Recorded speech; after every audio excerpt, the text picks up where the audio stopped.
In the summer of 1998, my family moved into an old Victorian house on Willow Street in a quiet Midwestern town. The paint was peeling, the windows creaked, and the floors groaned with every step. At night, the house felt alive, whispering with the wind. I was only 9, and while my parents dismissed the sounds as old wood settling, I couldn't shake the feeling that someone unseen was watching me. Instead of terror, there was a strange calm, as if the presence wanted me to feel safe. One evening, as lightning split the sky, I heard soft footsteps beside my bed. The air grew colder, but not threatening. I pulled my blanket close, and, in that silence, sensed someone sitting near me. I didn't see a face, but in that moment, I knew I wasn't alone, and whoever was there didn't want to hurt me. It was during another thunderstorm when I first saw him clearly.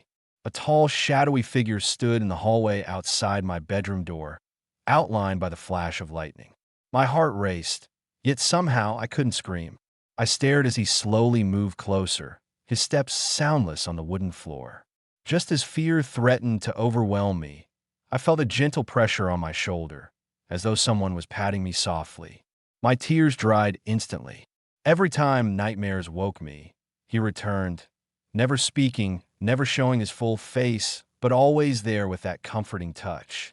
I began to wait for him, strangely comforted by his silent visits. My parents thought I had invented an imaginary friend, but I knew better. This wasn't my imagination. This was someone who chose to stand watch in the dark hallways of our creaking home.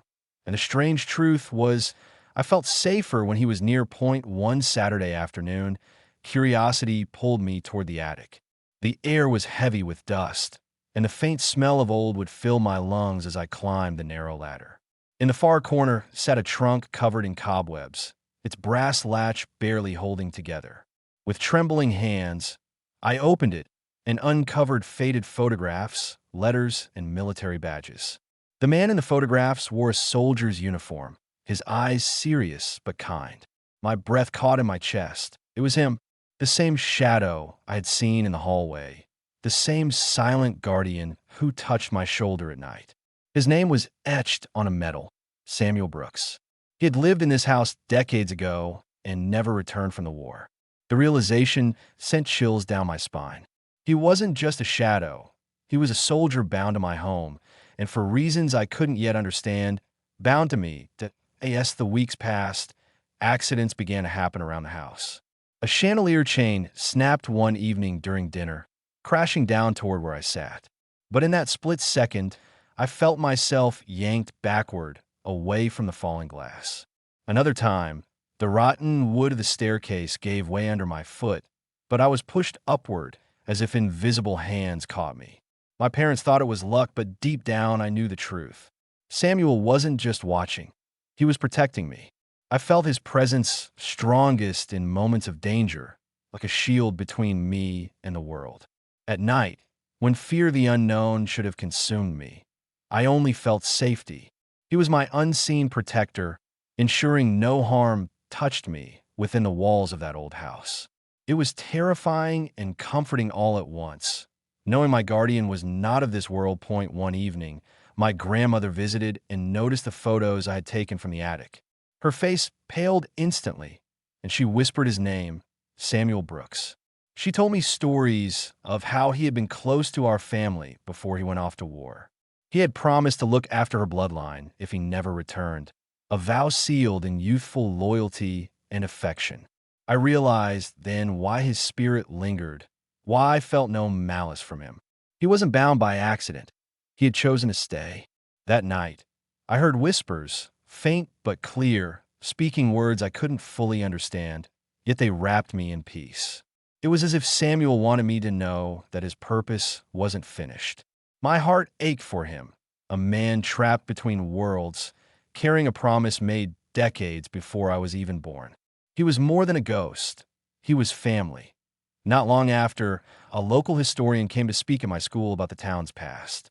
Afterward, I approached him with questions about Samuel Brooks. His expression shifted when I mentioned the house on Willow Street. He warned me quietly, saying not all spirits remain kind. Some grew restless, bitter, or even dangerous with time. That warning haunted me as much as the ghost himself. At home, I began noticing slight changes. Shadows flickered longer, the temperature dropped colder, and sometimes his presence felt heavier, almost sorrowful. I questioned whether Samuel could always remain gentle, or whether his spirit would eventually darken under the weight of years. Still, each time danger approached, his protection never wavered. I lived in the balance between comfort and fear, uncertain if my guardian was a blessing or if, one day, his presence would turn into something I could no longer recognize. The night of the fire changed everything.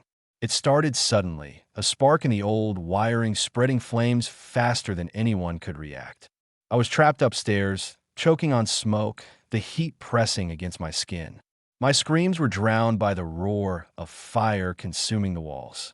Just as I felt I would collapse, strong arms, though invisible, lifted me. I was carried through the flames, through collapsing beams, shielded from the fire's bite. Outside, I stumbled onto the lawn, gasping for air while my parents rushed toward me. But Samuel wasn't there. For the first time, the air felt empty, hollow. I realized then, he had used all his strength to save me, making a final sacrifice. The ghost who had been my childhood guardian was gone. His promise had been fulfilled, but his absence left a silence that echoed deeper than the fire ever could. Years later, as an adult, I returned to Willow Street. The house had been rebuilt, modernized, stripped of its Victorian charm, yet standing where the old one once stood. I walked through the rooms, each step carrying memories of whispers, shadows, and the silent guardian who raised me in his own way. Standing in what was once my bedroom, I closed my eyes and whispered a quiet thank you. For a moment, the air grew cool, and a familiar sense of peace wrapped around me. I knew Samuel was there, if only for a heartbeat, bidding me goodbye. My eyes filled with tears, not of fear but gratitude. He was never a monster, never a curse. He was my protector, my childhood guardian, a soldier who kept his word even after death. And though I never saw him again, I left knowing he would always remain in my heart.